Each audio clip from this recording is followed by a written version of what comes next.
The pressure keeps building. Rami Rohaim, BBC News.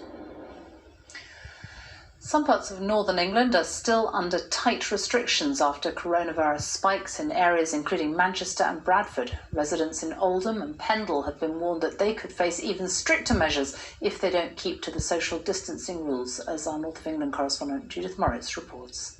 Thank you very much, everyone. This is Operation Overlap. This is how COVID is being policed. Officers briefed at the start of their shift. With more and more calls, that is leading to more and more enforcement. Trying to keep on top of the volume of work which the virus is creating.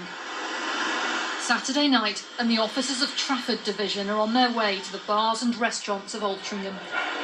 The town is one of those under tighter restrictions, and they're checking that the latest coronavirus rules are being followed. You guys all right making a loop round that way? There's definitely confusion. People don't know which restrictions are still in place, if any superseded others. It has given us a different challenge in terms of the numbers that are allowed into these premises. The way they're allowed to serve them and stuff has changed completely.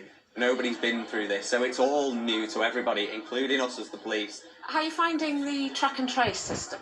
The police are working with licensing officials and the hospitality industry, but the pressure is growing. This weekend, the Greater Manchester Force received 1,100 reports of COVID breaches. Officers have the power to issue fines to those flouting the law. The authorities here in Trafford are working hard to bring down the infection rate so that the tighter restrictions which are in place here can be relaxed. But elsewhere, there's been alarm at the increasing cases amongst the under-30s and concern that some are ignoring and others are missing the public health message.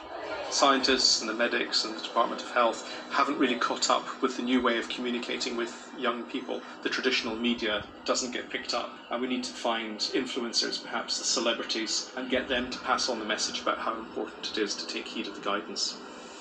A growing number of areas like Calderdale over in West Yorkshire have warned that the NHS tracing system isn't reaching enough people. As a result, they're now planning their own local service alongside it. When someone tests positive, if the national test and trace programme hasn't been able to reach them in 48 hours, we'll send them a text message and say, hi, it's Calderdale, friendly test and trace service. If we don't hear back from them, then we'll go out and we'll knock on the door, talk to them about what they need to do to stay safe. Liverpool has kept infection rates low enough to stave off government restrictions, and they want to keep it that way. The council is targeting taxi drivers who could unwittingly spread the virus as they travel to areas with rising rates. Obviously, there's also a driving test centre that you can book online. The cabbies are encouraged to get tested. It has been helpful. They give us every bit of advice they can physically give you. So you think this is going to make a difference? I think it will make a difference, yeah. Everyone I know on it is